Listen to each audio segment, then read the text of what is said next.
ग्रामांचल पर्यंत ओडिशार समस्त जिला समस्त पंचायत समस्त सहरांचल आज जोड़ी सेठू सरला परे से बस रे बसिक आम जो गमाई जो बस स्टाण्ड उद्घाटन हम गोटे समय गोटे मिनिट विश्राम नहीं आमर ठीक यही समय आज जो तीन मीटिंग अच्छी से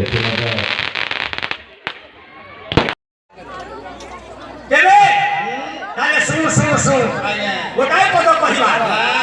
आमे ओडिया रे आमे ओडिया आमे ओडिया रे आमे ओडिया रे आमे ओडिया आमे ओडिया रे आमे ओडिया रे आमे ओडिया भरुवाला पंचायत होची हमर सबुठार अति आपणार प्रिय पंचायत सम्मानर पंचायत मते भरुवालावासी हुंतु वृंदावनपुरवासी हुंतु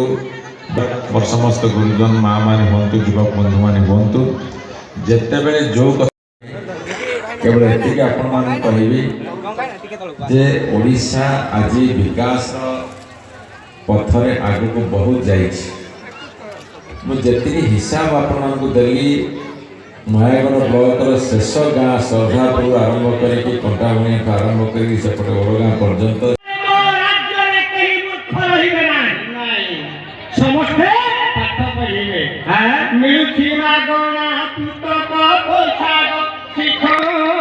भात डाली अंडा देखो आदि खंडा नवीन बाबू दान याकु दउछि किए आम सरकार दउछन्ति अरे स्कूल रे पिला मान पाई बही ठारू आरंभ करी जोता मजा ठारू आरंभ करी पैंट साठ आरंभ करी प्रति जिनिस मान सरकार देले जी गौडाला ग्राम पंचायत बालिशिसा गाँ हो कि लड़पल्ली गाँ हो कौन कहबे आज पंचायत स्तरीय आपन निर्वाचन मंडली रे होछि आज जो आम ओडिशा पंचायत प्रति गाँ को रास्ता सुविधा हो नवीन ओडिशा नवीन सरकार जो सब उन्नतिमूलक कार्य लोक मान सचेतन करवा दीर्घ सूची उपस्थापित अनेक जगह ब्रिज निर्माण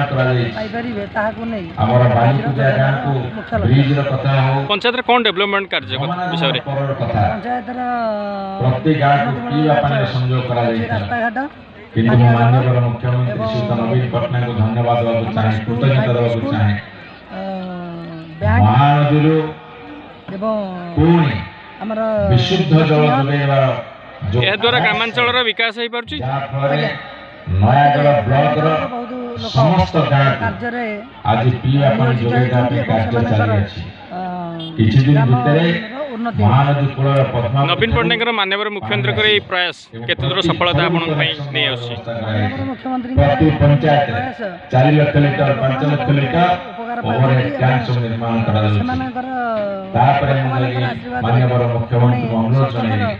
ओडगाँ ब्लॉक मध्ये संयोग करा महानदी एक्सटेंशन करा काम चालू प्रत्येक घर को पाइप जोगे पीवा पानी कनेक्शन नयागढ़ शहर